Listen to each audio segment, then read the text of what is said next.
study from the epistle of Paul written to the Philippian believers. और आज हम लोग अपने अध्ययन को जारी रखेंगे, जिसको प्रेरित पौलुस के द्वारा लिखी गई पत्री, फिलिपियों के लिए लिखी गई पत्री। Before we proceed, I just want to recap, the things that we had learned in the last class. और हमको आगे बढ़ने से पहले हमने पिछली क्लास में जो सीखा है, जस्ट हम उसको एक बार दोहराएंगे।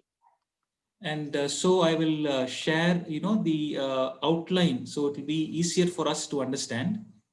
और इसी के लिए जो सर हमको आउटलाइन हमको साझा करना चाहते हैं, जिससे कि हमको समझने में आसानी होगा। Brother Deepu, you can see it, right? Yes, I can see very clear. No problem. Very good. Okay. So so like what we saw last time, Apostle Paul, when he starts this letter, he's first we see his greetings. और हमने क्या देखा था पिछली बार कि जब उसने प्रेरित पौलुस ने जब इस पत्र को लिखा तो सबसे पहले हम उनका अभिवादन को देखते हैं। Yeah, we find Apostle Paul is introducing himself and Timothy together as servants of Christ Jesus. और अपन प्रेरित पौलुस खुद को और तिमोथियुस को प्रभु के यीशु मसीह के दास के रूप में अभिवादन करते हुए हम देखते हैं। And after introducing himself, he's saying, "I'm writing to the saints at Philippi," and also includes overseers and deacons. और उसके बाद में वो जो है फिलिपियों के विश्वासियों के लिए लिखते हैं और अध्यक्षों के लिए और सेवकों के लिए जो फिलिप्पी कलीसिया में थे उनके लिए लिखते हैं। And in verse 2 he says, "I wish that you have God's grace and God's peace in your life." और वचन 2 में वो इस प्रकार से अभिवादन करते हुए कहते हैं कि परमेश्वर पिता प्रभु यीशु मसीह की ओर से तुम्हें अनुग्रह और शांति मिलती रहे। So this is what we saw in the first part, where we find Paul's greetings in the first 2 verses. और इन्हीं बातों को जो है हमने देखा था पहले वाक्यांश में कि प्रेरित पौलुस के द्वारा अभिवादन करना। After his greetings, immediately we saw in the next few verses, from verses 3 to 8, he is thanking God for the Philippian believers. और उसके बाद में यदि हम अगले पैराग्राफ में जाएंगे तो वहां पर हम लोग देखते हैं कि वचन 3 से लेकर के 8 तक वो विश्वासियों को जो फिलिपियों में थे उनके लिए वो परमेश्वर का धन्यवाद करते हैं। And as we read through those verses, we can find particularly there are 2 things why Apostle Paul is thanking God for the Philippian believers. और यदि हम उसको ज्यादा गहरी रीति से यदि सोचें और विचार करें कि क्यों आखिर प्रेरित पौलुस फिलिपियों के विश्वासियों के लिए परमेश्वर का धन्यवाद कर रहे थे, तो हम वहां पर 2 बातों को देख सकते हैं। From verses 3 to 6, we find Apostle Paul is saying he's thanking God for them because they are partners in the gospel along with him. और वचन 3 से लेकर के 6 तक परमेश्वर को प्रेरित पौलुस धन्यवाद दे रहे हैं, क्योंकि वहां के जो फिलिपियों के विश्वासी लोग थे वो उनके सुसमाचार सेवा में सहभागी थे। The word partnership, we also saw it means fellowship, where it means that it was not only a physical partnership that they had, but they also gave monetary. There was also a financial fellowship that the Philippian believers partnered with Paul. और ये केवल इतना ही नहीं कि उनका शारीरिक या भौतिक उनके साथ में सहभागिता था, संगति रखते थे, वरन आर्थिक रीति से भी सुसमाचार के दौरान उनके लिए वो सहायक और सहयोगी रहे। That is why in verse 6 Apostle Paul is saying, when I see this good work, when I see your good work which is found in you, I know that you are saved and that God will make you perfect at the return of our Lord Jesus Christ. और यहाँ पर इसलिए वचन 6 में वो इस प्रकार से कहते हैं, मुझे इस बात का भरोसा है कि जिसने तुम में अच्छा काम आरंभ किया है वही उसे यीशु मसीह के दिन तक पूरा करेगा।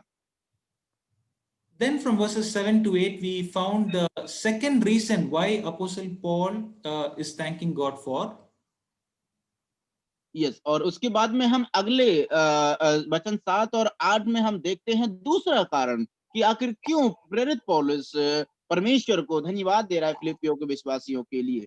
The second was they had a great concern for the gospel. और दूसरा बात था कि वो जो है बहुत ही ज्यादा चिंतन करते थे सुसमाचार के लिए।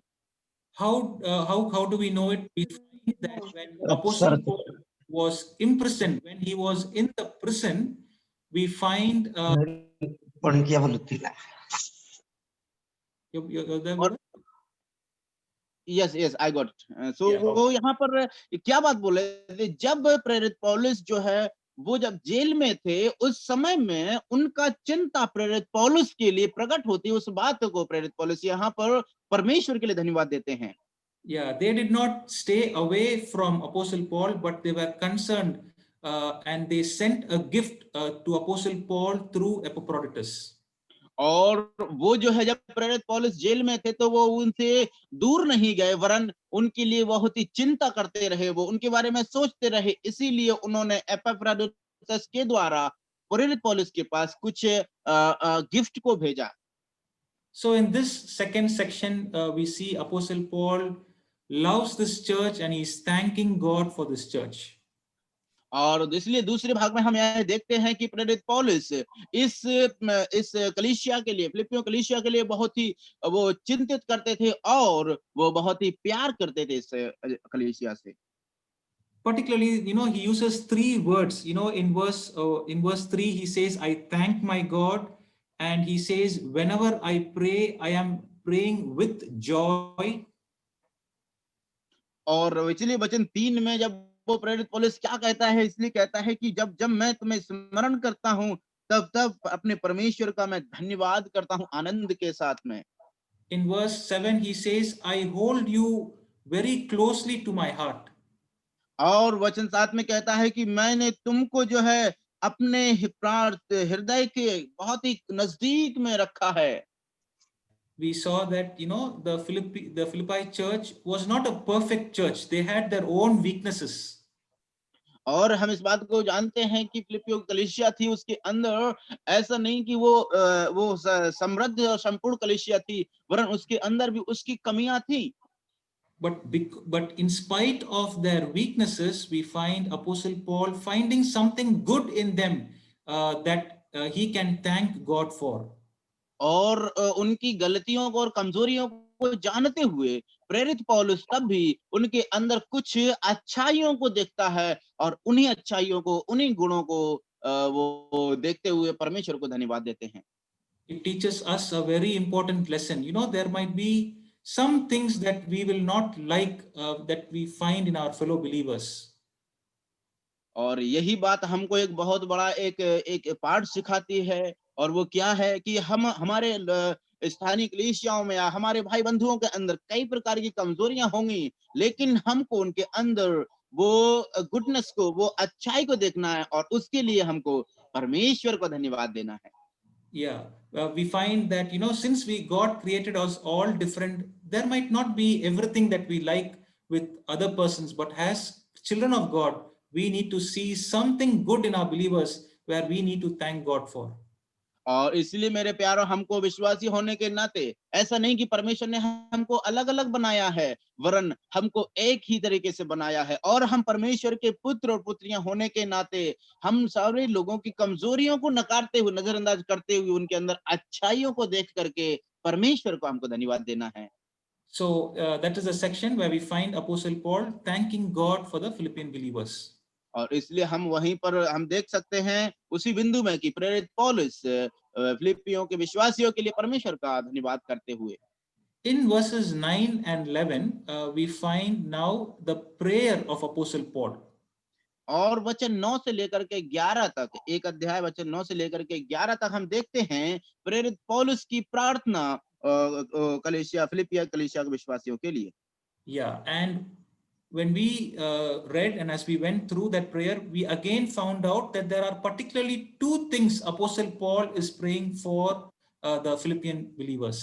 और यदि हम इस बिंदु को जो है 9 से लेकर 11 तक वचनों को पढ़ेंगे अच्छी रीति से, तो हम पाएंगे उधर में दो कारणों को जिसके लिए प्रेरित पौलुस विशेषतः प्रार्थना करते हैं। The first thing he prayed for was that their love will abound. सबसे पहला वो प्रार्थना करते हैं और पहला बात यही है कि वो प्रेम में वो बढ़ते जाएं। We saw, especially in the world we live in, love is a word that is being misused. और आज हम इस भौतिक संसार में रह रहे हैं और प्रेम और प्यार का शब्द जो है आज उसका गलत प्रयोग हो रहा है। Love in our world is always based on feelings. और प्रेम या प्यार जो है आज केवल वो पूरी और पूरी तरह से वो हमारे फीलिंग्स और अनुभवों पर वो निर्भर है, भावनाओं पर निर्भर है। But Apostle Paul teaches us what true biblical love is. True biblical love is not based on feelings alone, but Apostle Paul is saying it is rooted in knowledge and discernment. और प्रेरित पौलुस इसलिए यहाँ पर इन बातों को यहाँ पर रखते हैं और बताते हैं कि जो बाइबल के आधारित जो प्रेम है और बाइबल जिस प्रेम के बारे में बताती है वो संसारिक प्रेम नहीं है, वरन वो एक अलग ही प्रकार का प्रेम है, क्योंकि उसकी जड़ें जो है ज्ञान में और समझ में लगी हुई हैं। उस प्रेम को बाइबल बताती है। And as children of God, where can we gain knowledge from? We can gain knowledge from the Word of God. और हमको ज्ञान कहाँ से मिल सकता है? हमको ज्ञान परमेश्वर के वचन, उसका उसका लिखा हुआ वचन से ही हमको वो ज्ञान प्राप्त हो सकता है। So Apostle Paul, as he's praying, he's saying that to the Philippian believers, he's asking God that their love might abound and it will be rooted in God's word. और इसलिए वो यहाँ पर उनके लिए प्रार्थना कर रहे हैं कि कलीसिया जो फिलिपियों कलीसिया के विश्वासियों के लिए जो अंदर जो प्रेम है, वो उनका प्रेम जो है ज्ञान और समझ में आगे बढ़ता जाए। Why Apostle Paul is praying like this? प्रेरित पौलुस इस प्रकार की क्यों प्रार्थना कर रहे हैं? He's giving us 3 reasons why he's praying for love to abound. और वो यहाँ पर 3 कारण बताते हैं कि क्यों इस प्रकार से प्रेरित पौलुस प्रार्थना कर रहे हैं। In verse 10, he's saying your love should abound because if you really love, you will be able to choose the excellent. और इसलिए वचन 10 में वो इस बात को बताते हैं कि यदि आप जो है प्रेम करते हैं तो आप उत्तम से उत्तम बातों को जो है चुनाव कर पाएंगे। If we want to do something for God, if we want to do something for our fellow believers, if our love abounds in us, Apostle Paul is saying we will be able to choose the best that we are planning to do for God and also for others. और इसलिए मेरे प्यारो, हम जब परमेश्वर की उस कार्य को करना चाहते हैं तो हम जो है यदि किसी भी विश्वासी के लिए यदि कुछ भी करना चाहते हैं मेरे प्यारो, तो हम जो है परमेश्वर के उस प्रेम के अंदर हम यदि उनसे प्रेम करते होंगे तो उत्तम से उत्तम वस्तु का या उसकी उत्तमता का भी हम चुनाव कर पाएंगे। The second reason why Apostle Paul is praying for love to abound is so that he says you will be pure, you will be genuine, you will be sincere in your actions. और दूसरा कारण यहाँ पर प्रेरित पौलुस बताते हैं कि क्यों तुमको प्रेम में बढ़ते जाना है और प्रेम करते हो तो तुम जो है मसीह के दिन तक सच्चे बने रहोगे। आप जो है सीधे और सच्चे और ईमानदार बने रहोगे। And the final reason we saw that Apostle Paul is asking for love to abound so that we will be blameless, or we will not be a reason for our fellow believers to accuse us that we have caused them to stumble. और इसलिए मेरे प्यारो, क्योंकि क्यों प्रेरित पौलुस इस प्रकार की प्रार्थना कर रहा है कि लव प्रेम में हम लोग बढ़ते जाएं, जिससे कि हम मसीह के आने तक सच्चे रहें और हमारे निष्कलंक रहें। हमारे ऊपर किसी भाई या विश्वासी के लिए हम एक ऐसा कारण ना बन जाए कि हम पर जो है उसका आरोप लगाया जाए कि इस प्रकार से हुआ। And so Apostle Paul is asking firstly God that their love towards God might abound and that it will be rooted in God's word. और पहली बात प्रेरित पौलुस यहाँ पर प्रार्थना कर रहे हैं कि उनका प्रेम में जो वो बढ़ते जाएं, और वो किसमें बढ़ना है? परमेश्वर के ज्ञान और सच्चाई में बढ़ना है। The second reason we found in verse 11, he says, so that you will be filled with the fruit of righteousness. और इसलिए दूसरा कारण वो यहाँ पर बताते हैं कि जिससे आप जो है धार्मिकता के फल से भर जाएं। Here we saw that the fruit of righteousness, the origin in verse 11, it says, 11 itself, Apostle Paul says that the origin is from Jesus Christ. और वचन 11 जो है अपने आप ही इस बात को बताते हैं कि वो जो है उस धार्मिकता के फल से जो यीशु मसीह के उसका जो सोर्स है और स्रोत है वो खुद ही यीशु मसीह हैं। And so we can understand that the fruit of righteousness is the fruit of the Spirit that every child of God should bear in their life. और जो यहाँ पर धार्मिकता के फल के बारे में बताया गया है वो धार्मिकता के फल आत्मिक फल है और आत्मिक वरदानों के बारे में बताते हैं। Apostle Paul is saying we need to be filled, we need to exhibit the fruit of Spirit in our daily life. और प्रेरित पौलुस यहाँ पर इस बात को बोलते हैं कि हमको उस धार्मिकता के फलों में हमको भर जाना है और बढ़ना है। In verse 11, he's concluding his prayer. He's saying you should do all this. Why? So that God alone will be glorified. और इसलिए वचन 11 में इस प्रकार से अंत करते हैं इस वाक्यांश का कि आप ऐसा क्यों करना है ताकि इन सब के द्वारा परमेश्वर को ही उसकी महिमा मिलने पाए। So this is Apostle's short but very rich prayer for the Philippian believers. और ये यहाँ पर प्रेरित पौलुस की हम एक छोटी सी प्रार्थना को लेकिन बहुत महत्व रखने वाली प्रार्थना को हम लोग देख सकते हैं। In the next section from verses 12 to 26, we saw Apostle Paul is now telling his testimony about his experience of being imprisonment.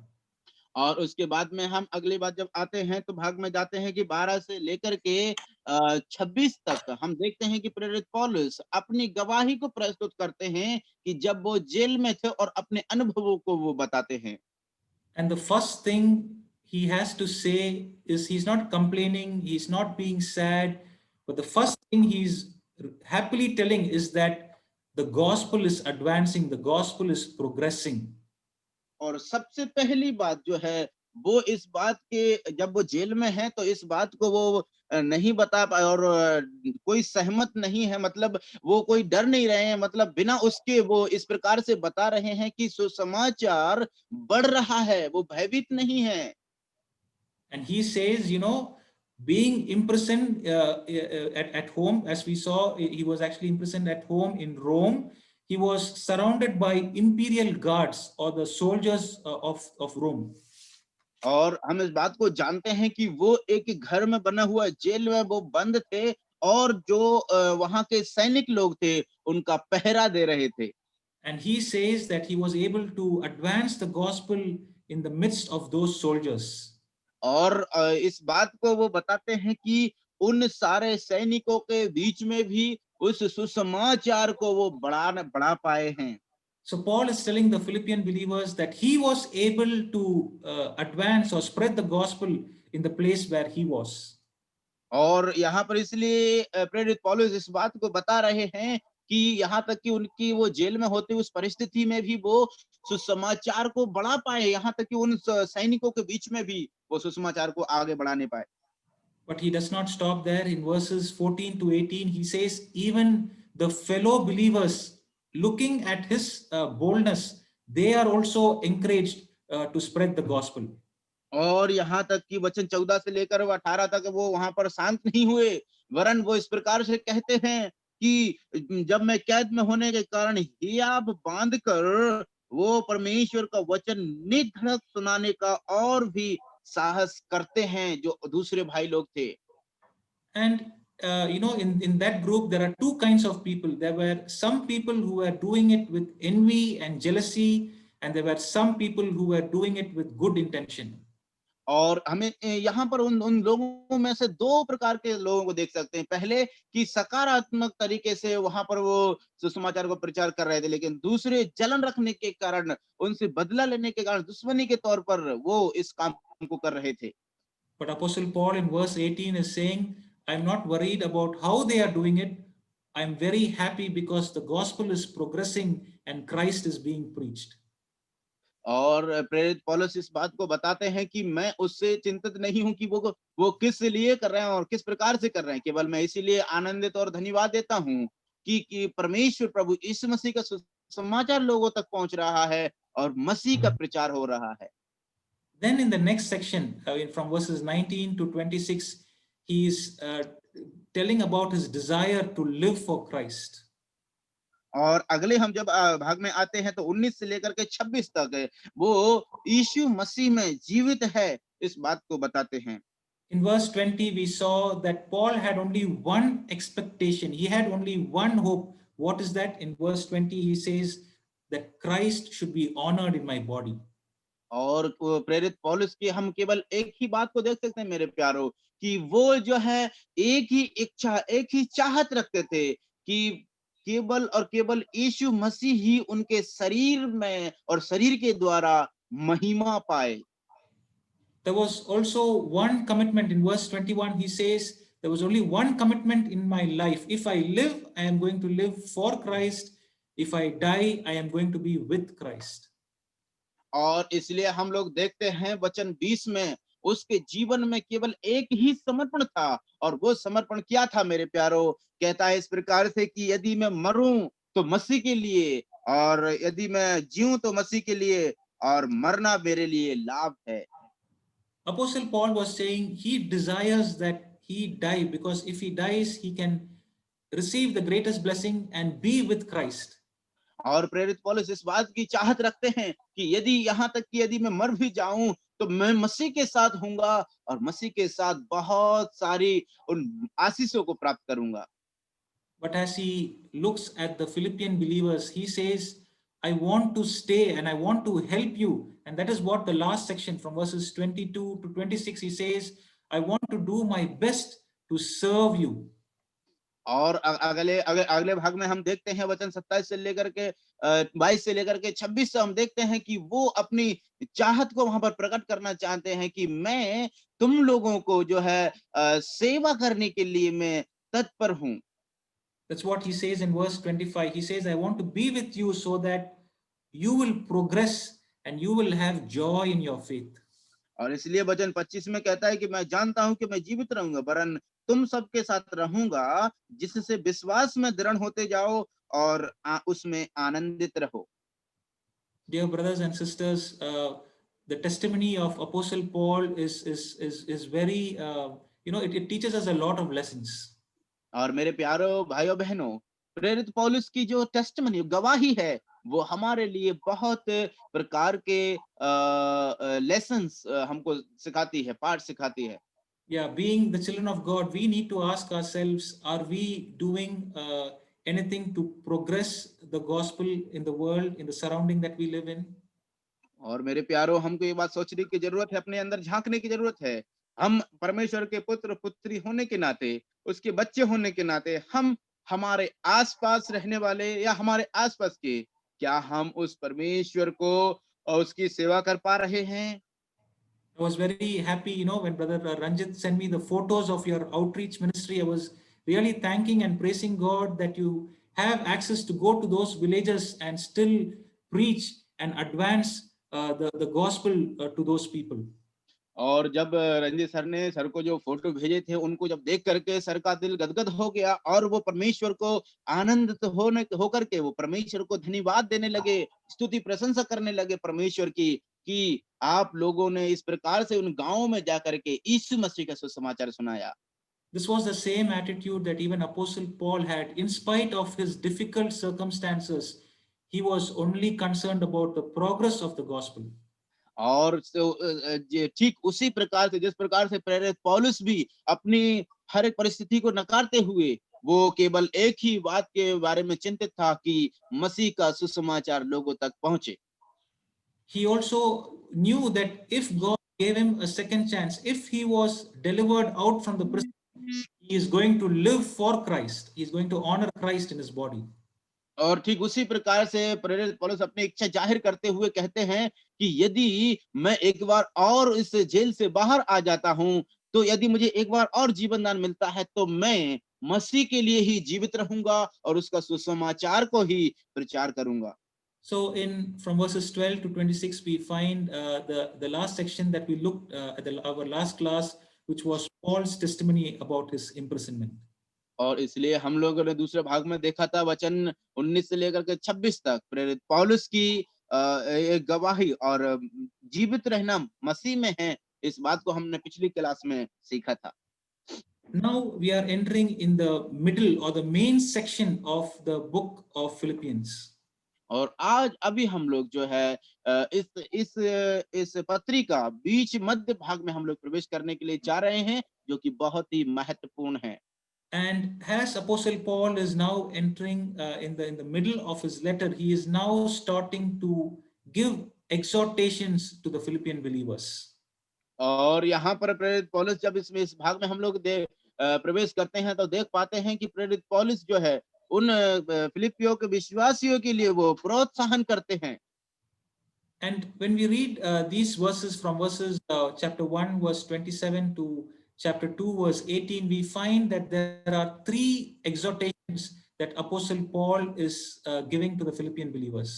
और हम जब प्रेरित कलीसिया को फिलिपियों की इस पत्री को जब हम पढ़ते हैं तो वचन 27 से लेकर के 2 अध्याय वचन 18 तक हम पढ़ सकते हैं कि प्रेरित पौलुस फिलिपियों के कलीसिया के विश्वासियों के लिए उनका प्रशंसा करते हैं, उनको प्रोत्साहन करते हैं उन 3 बातों के लिए, जिसको हम देख पाएंगे।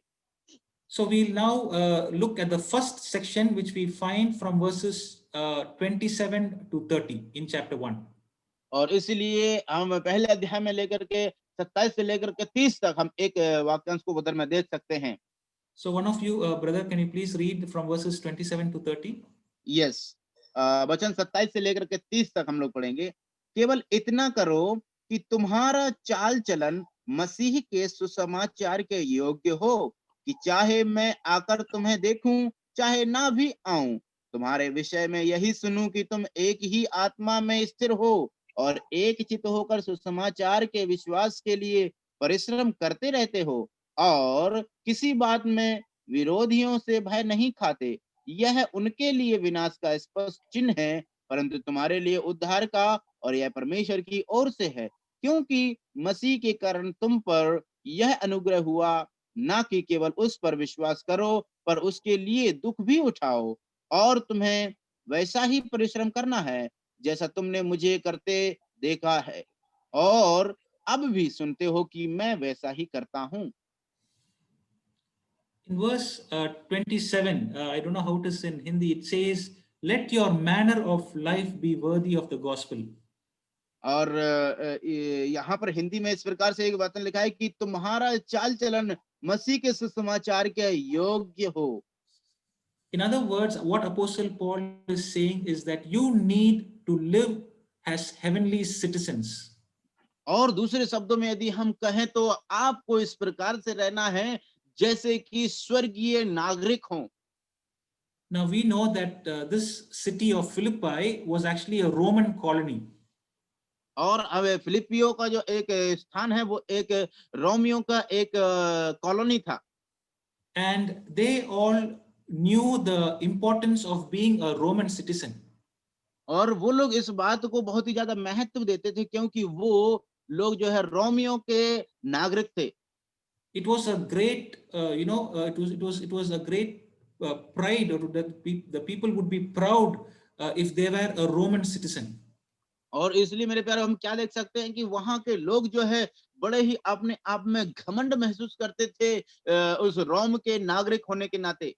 So Apostle Paul, when he is writing to the brethren in Philippi, he knows the importance of citizenship, and so he's saying, when you live over there, you need to live as heavenly citizens.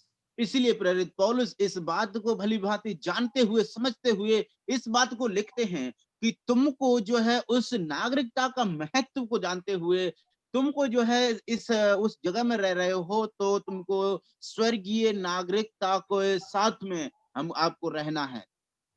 Dear brothers and sisters, even we as children of God, as we live in this wicked world, we also need to live as heavenly citizens. मेरे प्रिय भाइयों बहनों, आज हम इस भौतिक जगत में और बहुत ही कपट से और भ्रष्टाचार से भरे हुए जगत में आज हम जीवन बिता रहे हैं प्यारो। हमको भी उसी प्रकार से हमको भी स्वर्गीय नागरिकता को लेकर के हमको इस दुनिया में जीवन बिताना है। Now you might think, okay, how can I live as a heavenly citizen as I live in this wicked world? और आपके मन में फिर एक विचार आ जाता है कि आखिर कैसे मैं इस प्रकार से इस संसार में रह सकता हूँ एक स्वर्गीय नागरिक बन के। Apostle Paul is giving the answer in the next few verses. और प्रेरित पौलुस उस प्रश्न के लिए उत्तर देते हैं पिछले आने वाले शब्दों में, वाक्यों में। Yeah, in verse 27, he firstly says, you have to stand firm. और सबसे पहला बात वो बोलते हैं वचन 27 में कि तुमको दृढ़ता के साथ खड़े रहना है। You know, even in the other epistles, when Apostle Paul is writing, he always mentions the fact that we need to stand firm in the Lord. और प्रेरित पौलुस जो है अपनी सेवकाई के दौरान इस बात को वो बोलते हैं कि हमको मेरे प्यारों किसी भी परिस्थिति क्यों ना हो, हमको प्रभु में दृढ़ता के साथ में मजबूताई के साथ में खड़े रहना है। In Philippians chapter 4, verse 1, as Apostle Paul is concluding the epistle or concluding the letter, even there he's saying, dear brethren, please stand firm in the Lord. और मेरे प्यारों प्रेरित पौलुस के द्वारा लिखी गई पत्री फिलिपियों के 4:1 में इस बात को हम देखते हैं कि जब वो अपने इस कलीसिया का अंत कर रहे थे तो कहते हैं कि हमको मेरे प्रिय विश्वासियों प्रभु में दृढ़ता के साथ खड़े रहना है। And Apostle Paul, when we reach there in chapter 4, he will teach us how to stand firm. और जब हम आगे के वचन में पढ़ेंगे तो वो बताते हैं कि किस प्रकार से हमको प्रभु में दृढ़ता के साथ खड़े रहना है। So when we reach chapter 4, we will learn and we will look into detail how to stand firm in the Lord. और जब हम 4 अध्याय को हम लोग अध्ययन करेंगे तो हम इस बात को सीखेंगे कि कैसे आखिर हम प्रभु में स्थिर और दृढ़ता के साथ खड़े रह पाएंगे। Secondly, in the same verse in 20, he says that you need to be in one spirit and in one mind. और इसलिए जब हम अगले बात को हम पढ़ते हैं तो हम देख पाएंगे कि हमको किस प्रकार से प्रभु में जो है हमको रहना है, कि हमको एक ही चित्र और एक ही विचार हमको होना चाहिए। And he's exhorting or he's encouraging the Philippian believers to be united as a single man, having a single mind. और इसलिए वो वहां के विश्वासियों के लिए जो है उनकी प्रशंसा करते हुए बताते हैं कि हमको विरोधियों का समान नहीं, वरन हम सभी के मन में एक ही चित्त और एक ही मन होकर के हमको आगे बढ़ते जाना और स्थिर रहना है। In other words, Apostle Paul is reminding them to have one purpose as they are being together. और दूसरा शब्द में यदि हम कहें तो प्रेरित पौलुस जो है इस बात को बता रहे हैं कि हमारा एक ही उद्देश्य होना चाहिए जब हम एक जगह एकत्रित होते हैं। As believers, as we all as a church, gather together, we are all different from each other. Even our thinking is different from each other. मेरे प्यारों, हम लोग मानव जाति होने के नाते हम सभी के अंदर एक दूसरे से भिन्नता होती है, यहाँ तक कि हमारे सोचने का तौर तरीके अलग अलग होते हैं। Apostle Paul is not saying that we all have to think at the same way. प्रेरित पौलुस इस बात को नहीं बता रहे हैं कि हमको एक ही तरीके से सोचना है, But what he is meaning is, in whatever way we think, we must all have only one purpose in our mind. और प्रेरित पौलुस क्या बताना चाहते हैं ये है कि हम जो कुछ भी सोचें उसके पीछे, जिस तरीके से भी सोचें उसके लिए पीछे केवल एक ही उद्देश्य होना चाहिए। And that was what Apostle Paul prayed for. He said, you must do all this. Why? So that God will be glorified. और प्रेरित पौलुस इस बात को बताते हैं कि जब आप ये सब कुछ करोगे तब परमेश्वर के नाम की महिमा होगी। That is the one purpose that we all must have. Even though we might think differently, the one purpose that we must all have in our minds as children of God is to glorify God in whatever we do. इसलिए मेरे प्यारों भाइयों बहनों, हम परमेश्वर के पुत्र और पुत्रियां होने के नाते हमारे जीवन में, हमारे मन में केवल एक ही इच्छा होनी चाहिए, और वो इच्छा है परमेश्वर की स्तुति और प्रशंसा होना चाहिए। The third thing in the same verse, he says that heavenly citizens will strive side by side for the faith of the gospel. और मेरे प्यारों, इसलिए वो वचन तीसरी बात इसी वचन में 27 वचन में बताते हैं कि वो लोग जो है एक चित्त होकर सुसमाचार के विश्वास के लिए परिश्रम करते रहना होगा। Yeah, the striving or also struggling, the example can be taken as an athlete. और परिश्रम का मतलब इस प्रकार से एक धावक का उदाहरण को हम लोग ले सकते हैं। We all know that an athlete, while he's maybe a runner, when he's practicing to run, he will not do it casually. और हम इस बात को जानते हैं कि जब एक जो दौड़ में एक धावक होता है, जो दौड़ने वाला व्यक्ति होता है, वो इस बात को वो साधारण तरीके से नहीं लेगा। There will be a great struggle. He has to get up early in the morning. He has to do a lot of hard work. There is a lot of struggle for an athlete. और इसलिए एक धावक के लिए जो है वो बहुत कठिन परिश्रम करता है। उससे पहले वो सब सुबह-सुबह में जल्दी से उठेगा और बहुत प्रकार के कठिन परिश्रमों को करेगा और तब उसके बाद में वो तैयार हो पाएगा। Apostle Paul is saying, being heavenly citizens, we need to have that attitude, an attitude of an athlete struggling to spread the gospel around us.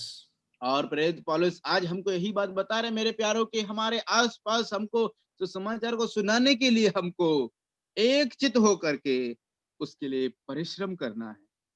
Apostle Paul is saying, as he's continuing in verse 28, he's saying, you do not have to be afraid. You know why? In verse 29, it says that it has been granted to you that you also must suffer. और प्रेरित पौलुस यहाँ पर आगे भी बढ़ते जाते वचन 28 में भी यही कहते हैं, और किसी भी बात का लिए तुम भय नहीं करना, विरोधियों से तुम भय नहीं करना, डरना नहीं है, क्योंकि ये तुम्हारे लिए नियुक्त किया गया है कि तुम भी दुख उठाओ। That word, in verse 29, it says, it has been granted to you, it has been given to you. और यहाँ पर वचन 29 में उसके लिए यहाँ पर इस बात की एक सीधा शब्द प्रेरित पौलुस ने प्रयोग किया है, वो यह है कि इस कारण तुम पर अनुग्रह हुआ, न केवल उस पर विश्वास करो पर उसके लिए दुख भी उठाओ। Yeah, in other words, Apostle Paul is saying that God has given you grace not only to believe, और एक दूसरे शब्दों में कहें तो प्रेरित पौलुस इस बात को यहाँ पर बता रहे हैं कि कितना इतना ही नहीं कि आपको अनुग्रह इसलिए नहीं दिया गया कि आप विश्वास करें। of course, salvation is a gift of God. हाँ, ये बात तो सही है कि उद्धार परमेश्वर की एक दया का उपहार है, फ्री गिफ्ट है। At the same time, Apostle Paul is saying that suffering is also a gift of God that God has given us. और उसी के साथ साथ प्रेरित पौलुस यहाँ पर बता रहे हैं कि वो दुख उठाना भी, वो कष्ट और पीड़ा को उठाना भी, वो भी एक परमेश्वर के द्वारा दिया गया एक गिफ्ट है उसके पुत्र पुत्री होने के नाते। Sometimes, humanly, in our human mind, we might think that suffering is a divine punishment that God is giving us. और कई बार हम इस प्रकार से सोच सकते हैं कि जो दुख और कष्ट और मुसीबत जो है वो एक दैवीय सजा है जो व्यक्ति को मिलती है। But Apostle Paul is saying the suffering is not a punishment, but it is a grace gift that God has given to heavenly citizens. लेकिन प्रेरित पौलुस यहाँ पर उत्साहित करते हुए कहते हैं कि जो कष्ट और मुसीबत जो आते हैं, जो दुख आते हैं, वो दैवीय सजा नहीं है, वरन वो परमेश्वर का अनुग्रह है जो विश्वासियों के लिए दिया गया सुसमाचार को प्रचार करने के द्वारा। In verse 30, the last verse, Apostle Paul is saying, don't be discouraged. Don't think only you are suffering. You can look at me. I am also suffering as I am here in prison. और इसलिए प्रेरित पौलुस उत्साहित करते हुए वचन 30 में इस बात को बोलते हैं कि तुमको निरुत्साह नहीं होना है, तुमको अपनी आशा नहीं खोना है, वरन जिस प्रकार से तुम मुझे देख रहे हो परिश्रम करते, वैसे ही तुम आगे को बढ़ते जाओ मुझे देखते हुए। Apostle Paul is saying, when you look at me, I'm not, crying, or I'm not complaining, but I am rejoicing because suffering is a grace gift that God has given to heavenly citizens like us. इसलिए मेरे प्यारों हम यहाँ पर क्या देख सकते हैं कि वचन 30 में प्रेरित पौलुस इस बात को नहीं बोल रहा है कि देखो तुम मुझे देखो, मैं इतने कष्ट में होते हुए भी मैं रो नहीं रहा हूँ, मैं ढाढ़स नहीं खो रहा हूँ, वरन मुझे देखो, वरन मैं ऐसी परिस्थिति में भी मैं आनंदित हो रहा हूँ, वैसा ही तुम भी करो। So in this section we find the first exhortation of Apostle Paul. He is looking at the Philippian believers and he says, you need to live as heavenly citizens. इसलिए हम इस भाग में देखते हैं कि प्रेरित पौलुस के द्वारा जो विश्वासियों के प्रोत्साहन और उनकी प्रशंसा करना हम इधर यहाँ पर देख सकते हैं, 1 से लेकर के 27 वचन से लेकर के 2 अध्याय 18वें वचन तक। Then he's moving to the second exhortation that we find in chapter 2. और उसके बाद में हम दूसरा प्रशंसा को जो प्रेरित पौलुस करते हैं विश्वासियों के लिए, मुझको हम वचन दूसरा अध्याय में हम लोग देखते हैं। And we find it from verses 1 to 11. और 2 अध्याय उसका 1 से लेकर के 11 तक हम लोग उसको देख सकते हैं। So can we, if you have your Bibles, you can turn to that section and read it carefully, verses 1 to 11. और चलिए हम अपनी बाइबल में उसको पढ़ते हैं, 2 अध्याय 1 से लेकर के 11 तक। कोई भी भाई है यदि पढ़ सकते हैं, नहीं तो फिर मैं पढ़ता हूँ। अतः यदि मसीह में कुछ शांति और प्रेम से ढाढ़स और आत्मा की सहभागिता और कुछ करुणा और दया है, तो मेरा यह आनंद पूरा करो कि एक मन रहो और एक ही प्रेम, एक ही चित्त और एक ही मनसा रखो। विरोध या झूठी बड़ाई के लिए कुछ ना करो, पर दीनता से एक दूसरे को अपने से अच्छा समझो। हर एक अपने ही हित की नहीं वरन दूसरों के हित की भी चिंता करो। जैसा मसीह यीशु का स्वभाव था, वैसा ही तुम्हारा भी स्वभाव हो, जिसने परमेश्वर के स्वरूप में होकर भी परमेश्वर के तुल्य होने को अपने वश में रखने की वस्तु ना समझा, वरन अपने आप को ऐसा शून्य कर दिया और दास का स्वरूप धारण किया और मनुष्य की समानता में हो गया और मनुष्य के रूप में प्रकट होकर अपने आप को दीन किया और यहाँ तक आज्ञाकारी रहा कि मृत्यु, हाँ, क्रूस की मृत्यु को भी सह ली। इसी कारण परमेश्वर ने उसको अति महान भी किया और उसको यह वह नाम दिया जो सब नामों में श्रेष्ठ है, कि जो स्वर्ग में और पृथ्वी पर और पृथ्वी के नीचे हैं, वे सब यीशु के नाम पर घुटना टेकें और परमेश्वर पिता की महिमा के लिए हर एक जीव अंगीकार कर ले कि यीशु मसीह ही प्रभु है। This is a very familiar passage for each one of us. और मेरे ये हम सभी के लिए बहुत ही जाना पहचाना भाग है। Almost every Sunday, we always take this passage and we show the humility and the incarnation of our Lord Jesus Christ into this world. और ज्यादातर हम लोग इसको संडे आराधना में हम लोग इस बात को, इस भाग्य को पढ़ करके हम लोग इस बात पर प्रभु की प्रशंसा करते हैं, उसको धन्यवाद करते हैं कि किस प्रकार से प्रभु हमारे लिए दीन बन करके आए, नम्रता बन करके आए। Apostle Paul is actually taking Jesus Christ as an example to tell the Philippian believers to be united together in humility. और मेरे प्यारे, यहाँ पर प्रेरित पौलुस प्रभु यीशु मसीह ने जो किया है, उन कार्यों को प्रेरित पौलुस यहाँ पर फिलिपियों को, विश्वासियों को उत्साहित करने के लिए एक उदाहरण के तौर पर उनको बताते हैं कि उन्होंने क्या किया है, वैसा ही तुम भी करो। That is why in verse 1 of chapter 2, verse 1, he's saying that if you have received any encouragement in Christ, इसीलिए वो वचन 2 का अध्याय 2 का 1 में बताते, यदि मसीह में कुछ शांति तुमने और प्रेम को तुमने पाया है तो, yeah, if you have the fellowship of the Holy Spirit in you, और यदि आत्मा की सहभागिता यदि तुम्हारे उसकी दया और आत्मा की सहभागिता तुम्हारे अंदर है तो, yeah, if you have affection and sympathy, Apostle Paul in verse 2, he says, complete my joy.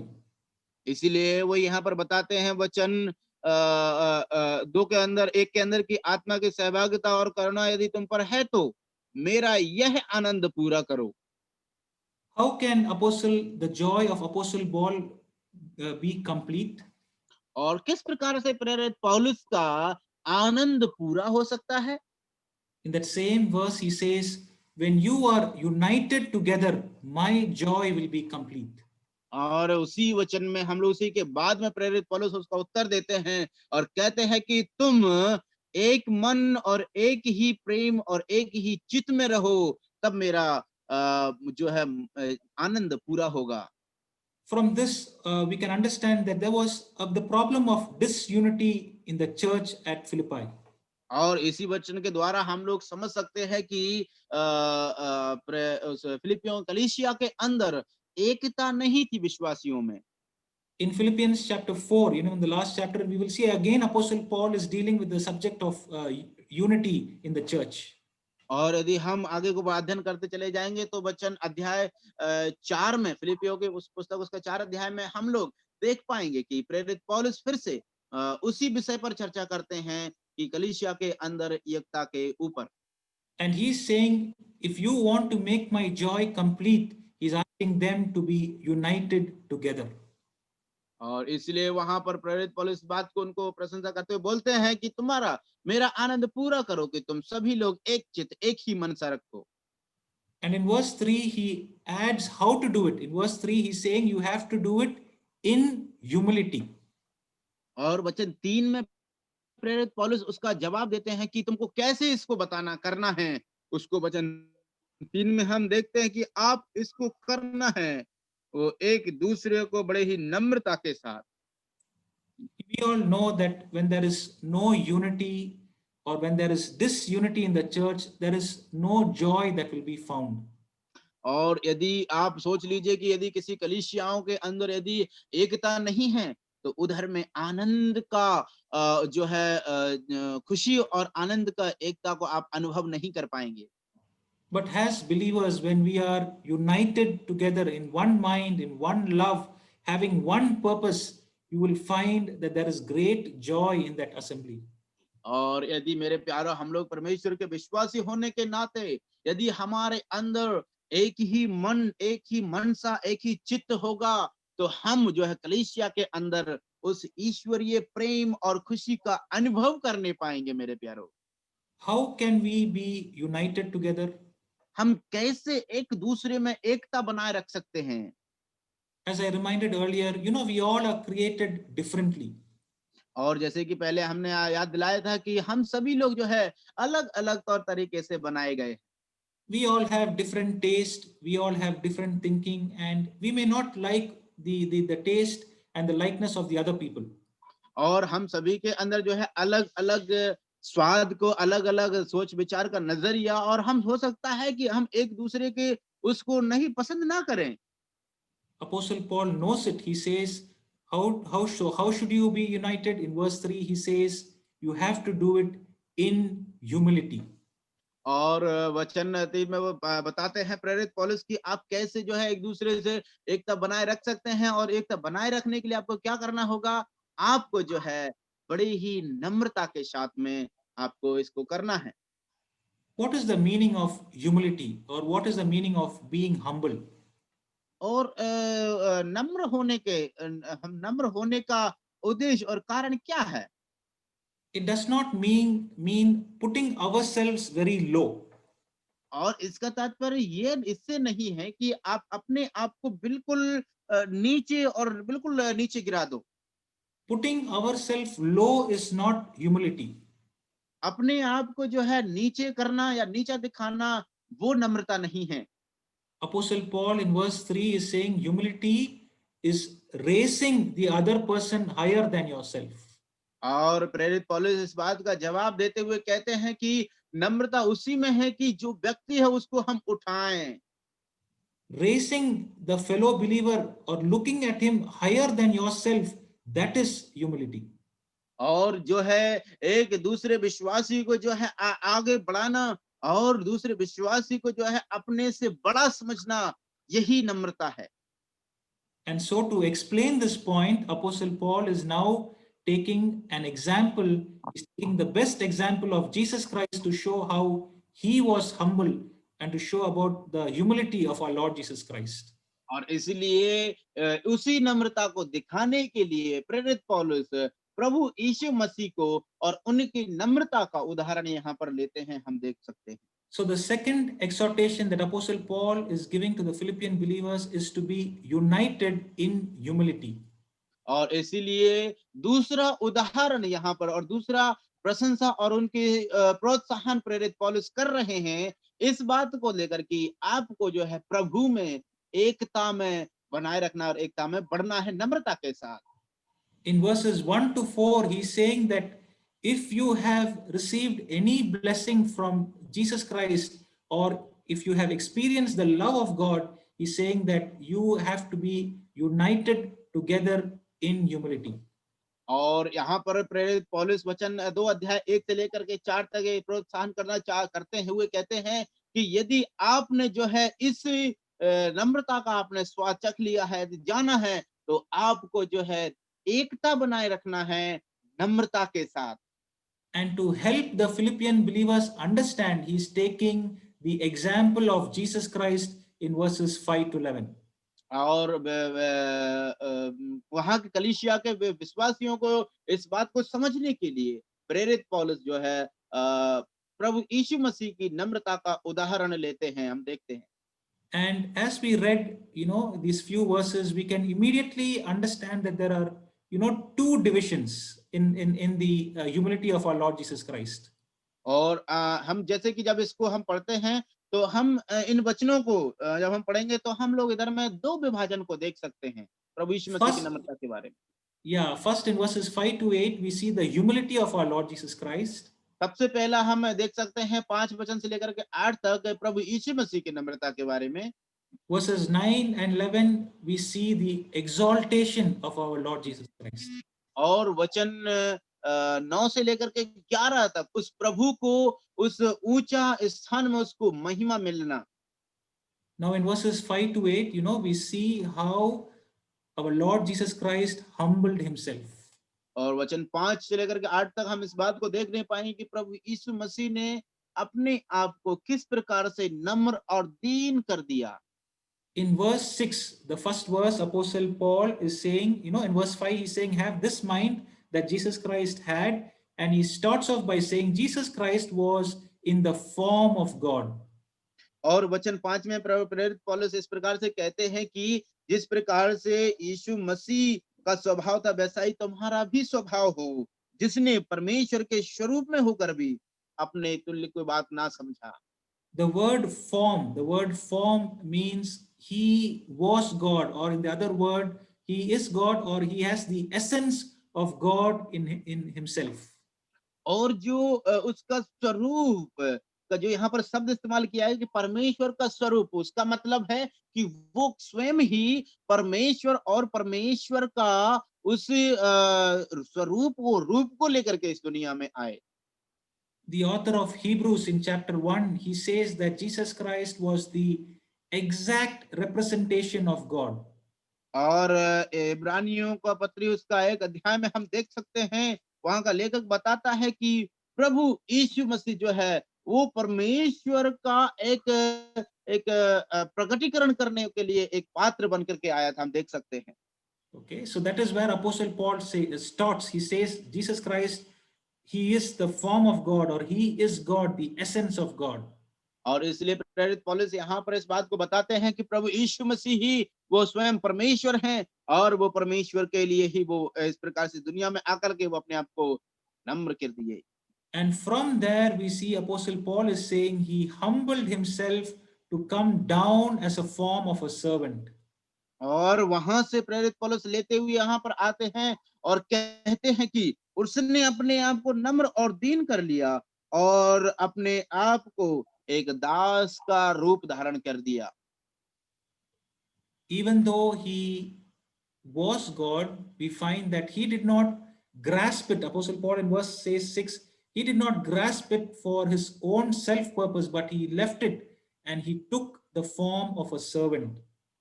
और यहाँ पर प्रेरित पौलुस इस बात को नहीं बता रहे हैं कि उसने अपने उस स्वभाव को, उस रूप को जो है, उस स्वरूप को जो है कोई कीमती समझा, वरन उसने उसको छोड़ करके एक दास का रूप धारण कर लिया। मेरे प्यारों, Now, one very important thing we have to learn here is when Jesus Christ emptied himself, we see that phrase used there, he emptied himself. It does not mean that he removed the divine nature of what he has in him. और यहाँ पर इस बात की इस वाक्य को भी हम पढ़ सकते हैं कि उसने अपने आप को ऐसा शून्य कर दिया। इसका मतलब यह है कि इसका मतलब यह नहीं कि उसने अपने दैवीय स्वभाव को खत्म कर दिया, वरन वो नम्रता के साथ अपने आप को शून्य कर दिया। It does not mean that he exchanged or removed the divine side of himself. और उसने इसका मतलब ये नहीं है कि उन्होंने अपना उस दैवीय स्वरूप से लेकर के इस मानसिक स्वरूप में उसने अपने आप के कोई अदला बदली हेरा फेरी करी हो, इसका मतलब ये नहीं है।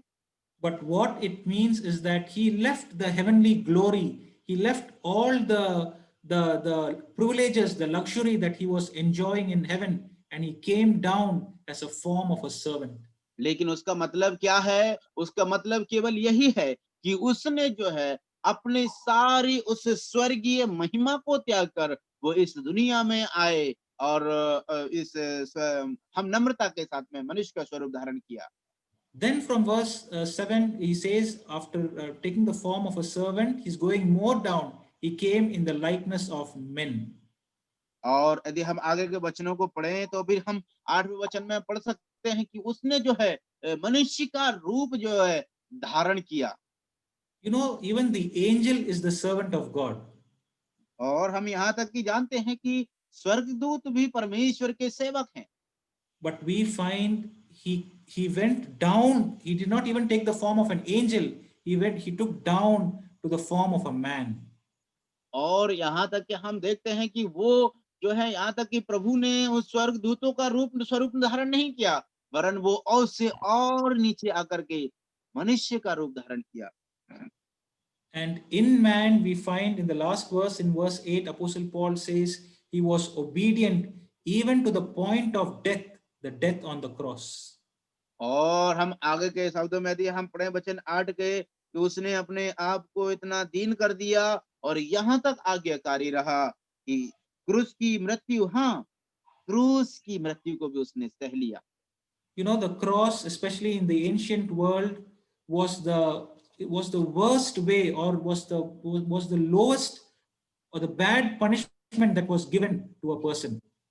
और यदि हम रोम साम्राज्य के उस समय के अंतराल में यदि हम समझे तो ये क्रूस पर चढ़ाया जाना वो सबसे घृणित और श्रापित और एक व्यक्ति को जो है क्रूरता के साथ में चढ़ाया जाना उसको दर्शाता था। No Roman citizen, however bad he is, no Roman citizen is allowed to be put on the cross. और या उस समय की प्रथा ऐसी थी कि कोई भी जो रोम का नागरिक है उसने चाहे कितना भी बुरा से बुरा गंदा से गंदा काम किया होगा उसको क्रूस पर चढ़ाने का अनुमति नहीं था। Cross was only reserved for the very wicked non-Roman person. और क्रूस का मृत्यु केवल जो रोम के नागरिक नहीं हैं और उन्होंने जघन्य और बहुत ही बुरा और घृणित काम किया है उनके लिए वो क्रूस का सजा दिया जाता था। The death on the cross was so painful, you know, that the process of dying was so long. और क्रूस का मृत्यु जो है वो बहुत ही दर्दनाक और असहनीय था क्योंकि उसमें जो है उस पर मृत्यु को जो होता है उस व्यक्ति का वो जो समय है वो थोड़ा लंबा है, ज्यादा है।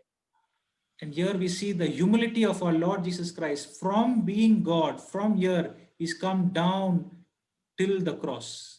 और हम यहाँ पर प्रभु की उस नम्रता को उसकी नम्रता को देख सकते हैं कि वो परमेश्वर का स्वरूप में होकर भी वो मनुष्य का रूप धारण करके इस दुनिया में आए और उन्होंने क्रूस की मृत्यु को भी सह लिया। मेरे प्यारे, Apostle Paul is indirectly saying to the believers at Philippi, if Jesus Christ, who was God, was able to humble himself so much, are you not able in humility to be able to be united with each other together?